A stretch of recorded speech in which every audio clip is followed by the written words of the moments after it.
శ్రీమాత్రే నమః. అందరికీ శుభోదయం అండి. అందరూ ఏం చేస్తున్నారు? ఇంకా స్కూల్స్ అన్నీ హడావుడి కదా. మా లాయర్ గారికి కూడా మన 15 నుంచి కోర్టులు తెరిచారని చెప్పుంటాను. అది నిన్నటి కన్నా 4 రోజుల కన్నా కొంచెం ఇవాళ బెటరేనండి. నేను బాగానే ఉన్నాను. అయితే నిన్నంతా ఈ సమస్యలు వీటి గురించి చెప్తూ ఉన్నాను కదా. నేను ఇలా ఉంది, దానివల్ల కూడా బయట పరిస్థితులు మాటలు వింటుంటే మనసు ద్రవించిపోతుంది ఇలా అని.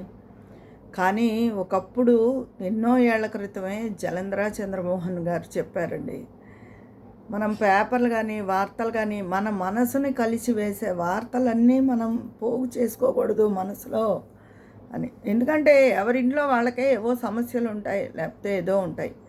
ఇవి కాకుండా బయటవన్నీ కూడా మనం ప్రోగు చేసుకుని ఒక రకంగా దాన్ని, అంటే అవతల వాళ్ళ బాధ చెత్తని కాదు, దాన్ని చెత్త కిందే చూస్తారట. ఫారిన్లో ఈ సైకిక్ హీలర్స్ వాళ్ళంతా కూడా గార్బేజ్ కింద. అవన్నీ మన మనసులో ప్రోగు చేసుకోకూడదు, వాటి గురించి ఆలోచించకూడదు. అప్పుడు మనసుకి ఏకాగ్రత కానీ ప్రశాంతత కానీ ఉండదు అని. అందుకని మీరందరూ కూడా ఎవరి గురించైనా నెగిటివ్ ఆలోచనలు ఉంటే అవన్నీ మానేయండి. మన మనసుని చెలింపజేసి ఇది బాధ కలిగే ఆలోచనలు అసలు కళ్ళు వాటి వైపు వెళ్ళనివ్వద్దు, చూడొద్దు. నేనైతే చాలా ఏళ్ళు వచ్చి ఆవిడ చెప్పింది విన్నాక మానేశాను. కాకపోతే ఈ మధ్య యూట్యూబ్ చూడటం వల్ల యూట్యూబ్లో వచ్చేస్తూ ఉంటాయి కదా రకరకాల ఎప్పటికప్పుడు వార్తలు, వాటి వల్ల కొన్ని చూడవలసి తెలుసుకోవాల్సి వస్తుంది. ఇంక నుంచి కఠినంగా నిర్ణయం తీసుకున్నాను, అలాంటివన్నీ వినకూడదు, మనసు పాడు చేసుకోకూడదు. ఎందుకంటే ఎవరింట్లో వాళ్ళకున్న సమస్యలే కాకుండా, సమస్యలు అంటే ఏవో బోల్డ్ సమస్యలు అని కాదు, అవి వాటిలోంచి బయట పడలేము, సుఖపడలేము, అలా ఉంటాయి ఆ సమస్యలు. అవి పెద్ద చెప్పుకునేవి కాదు, అలా అని వదిలేసేవి కాదు. రోజుని ప్రశాంతంగా ఉండనివ్వని సమస్యలు మన ఇంట్లో మనకే ఎన్నో ఉంటాయి. అవి కాకుండా ఇంకా బయట ఎన్నిటి గురించి ఆలోచిస్తాం.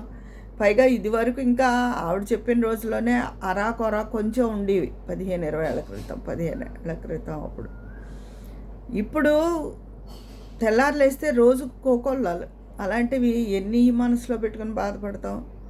అందుకనే దయచేసి మీరందరూ కూడా అవన్నీ వదిలేసేయండి.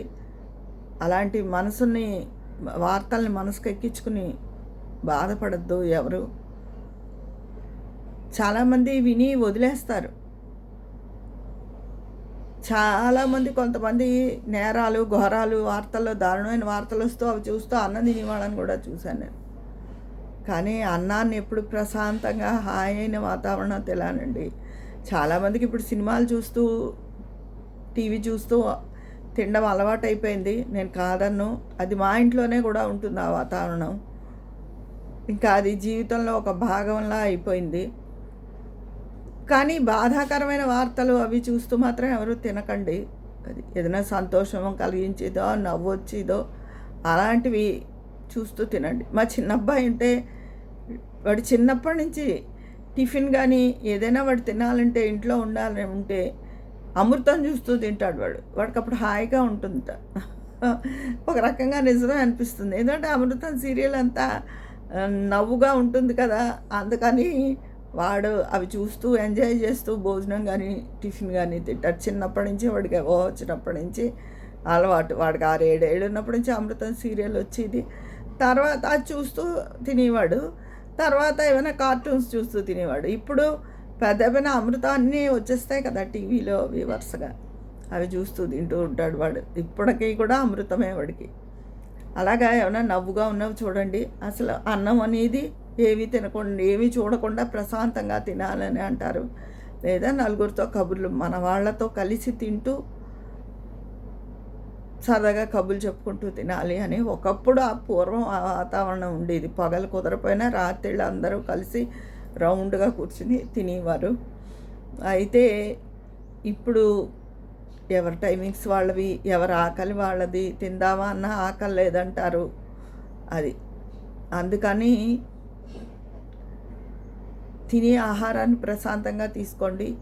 మామూలుగా చూసే వార్తలు కూడా అలాంటి వార్తలు చూడొద్దు. అందరూ మనసుని ప్రశాంతంగా ఉంచుకుని మానసిక ప్రశాంతత కోసం మనం ఎక్కువ శ్రమించాలి. ఇంక ఇంట్లో ఉంటారా, అవి ఎప్పుడైనా మనకు విసుగు కలిగిస్తాయి, ఎప్పుడైనా ఏమిటి విసుగు కలిగిస్తూనే ఉంటాయి. ఎందుకంటే మనకు ఓపిక తగ్గిపోతూ ఉంటుంది, అవతల వాళ్ళకి చాదస్తం పెరిగిపోతూ ఉంటుంది, రెండింటి మధ్య సమన్వయం కుదరదు. అది ఎవరైనా వచ్చి ఒక్క 4 రోజులు రిలీఫ్ ఇస్తే బాగుండు కదా, వాళ్ళు వచ్చి పాలు పంచుకుంటే బాగుండు కదా అనిపిస్తుంది. అలా కుదరదు, చెయ్యరు.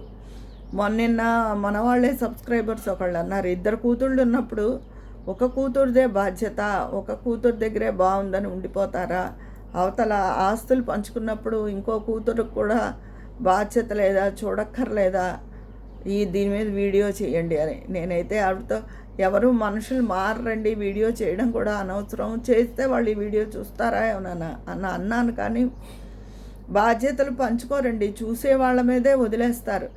ఈ చూసి వాళ్ళు కూడా వాళ్ళకి తెలుసు ఎవరు చూస్తారో తెలుసు, వాళ్ళ నెత్తి మీదే వాళ్ళు బాధ్యతను పెట్టేస్తారు. ఆస్తులు మాత్రం ఇచ్చేస్తారు, వాళ్ళకి ఆస్తులు ఇస్తారు, బాధ్యతను ఇవ్వరు. అందుకని మీరు తప్పదంతే. నేను చెప్తాను కదా, రుణం లేనిదే ఎవ్వరికి మనం ఏం చేయలేము.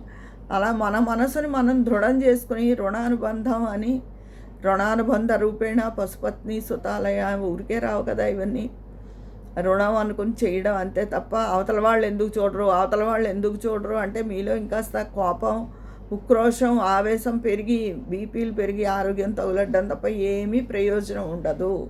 నన్ను ఎవరైతే ఈ ప్రశ్న అడిగారో అర్థమై ఉంటుంది, గ్రహించుకోండి అంతే. నేను కూడా నేర్చుకున్నది అదే, ఎవరు తోడు రారు, ఎవరు చెయ్యరు.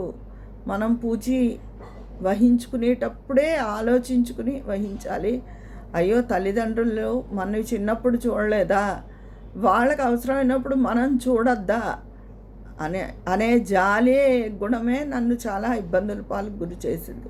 ఎవరినైనా అంతే. ఆస్తుల కోసం అనుకుంటారు, ఆస్తులు ఆరోగ్యాన్ని తీసుకొస్తాయా, తీసుకురావు కదా. అయినా ఇచ్చే ఆస్తులు వాళ్ళు ఇవ్వదలుచుకున్న వాళ్ళకి ఇచ్చే వేస్తారు. అది కాకపోతే చూసే వాళ్ళకి ఏదో ఇవ్వాలి కాబట్టి ఇవ్వాలి తప్ప చెందవలసిందే.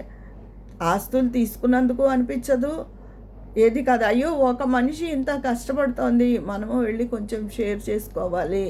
ఏదైనా ఒంట్లో బాగుండనప్పుడు 4 రోజులు రెస్ట్ ఇస్తే వాళ్ళు తిరిగి చేయగలుగుతారు అన్న ఇంగితం మనుషులకి ఎందుకు ఉండదు అని అనిపిస్తుంది అంతే.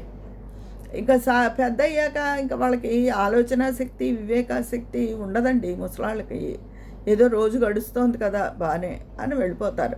తర్వాత ఆడవాళ్లే గొడవ మనుషులు, అత్తగారులే గొడవ మనుషులు, మగవాళ్ళు గొడవ మనుషులు కాదనుకుంటారు. కానీ మగవాళ్ళు కొంతమంది వాళ్ళు అత్తగారులు మించిపోయిన గొడవ మనుషులు ఉంటూ ఉంటారు. ఏది ఏమైనా సరే, ఎవరు ఎలా ఉన్నా సరే, మన మనసుకు మనం నచ్చ చెప్పుకుని మనకి ఇది రుణం అని రోజుకు 10 సార్లు మననం చేసుకుని ఆ బాధ్యతను నెరవేర్చేయాలి. ఎవరికి నేను చెప్పినా ఇదే చెప్తాను, నా దగ్గర ఎవరు సలహా చెప్పినా, ఎవరి కష్టం చెప్పినా నేను ఒకటే చెప్తాను, రుణం లేదే ఎవరికి మనం ఏమీ చెయ్యలేము. ఏదో కిందటి జన్మలో మీరు రుణం అని అనుకుంటే వదిలిపోతుంది. అలా అనుకుని చేసేయండి అని చెప్తాను. మీ అందరికీ కూడా నేను చెప్పేది అదే. బాధపడుతూ కష్టపడుతూ ఏది చేయకండి. రుణాని కోసం చేస్తున్నాం అనుకోండి, అప్పుడు బాధ ఉండదు. తర్వాత పేపర్లో కానీ, న్యూస్ ఛానల్స్లో కానీ, యూట్యూబుల్లో కానీ మీ అదేనా మనసును కలిచివేసే వార్త ఉంటే దాన్ని తీసేసేయండి, చదవద్దు. మనసును ప్రశాంతంగా ఉంచుకుని మీరున్న నాళ్ళు, మీరు తిరుగుతున్న నాళ్ళు మీరు ఆరోగ్యం బాగుండాలి. ఆరోగ్యం పట్ల శ్రద్ధ వహించుకుని ఉండండి. ఇదే నేను చెప్పేది. మీ అందరి అభిప్రాయాలు కామెంట్ బాక్స్లో తెలియజేసేయండి. మరి అక్కడ మాట్లాడుకుందాం.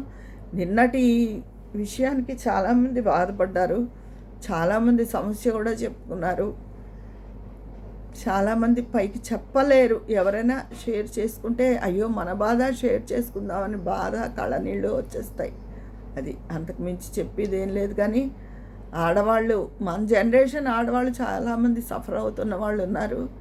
ఇప్పుడు అంతా ఎవ్వరూ ఏమీ బాధపడడం లేదు, కానీ వాళ్ళ జీవితాన్ని వాళ్ళే తగలేసుకుంటున్నారు. మగవును ఆడవుని చాలామంది. ఎవరు మెతకైతే వాళ్ళని తొక్కేస్తారండి, ఏదో పెత్తనం చెలాయించేయాలి అని అనుకుంటారంతే. అది మాత్రం వాస్తవం. అది ఈరోజు నేను చెప్పే సంగతులు ఇవి. మీ అందరి అభిప్రాయాలు కామెంట్ బాక్స్లో తెలియజేసేయండి. మరి అక్కడ మాట్లాడుకుందామా? మీ స్నేహితురాలు విజయ పన్నాల.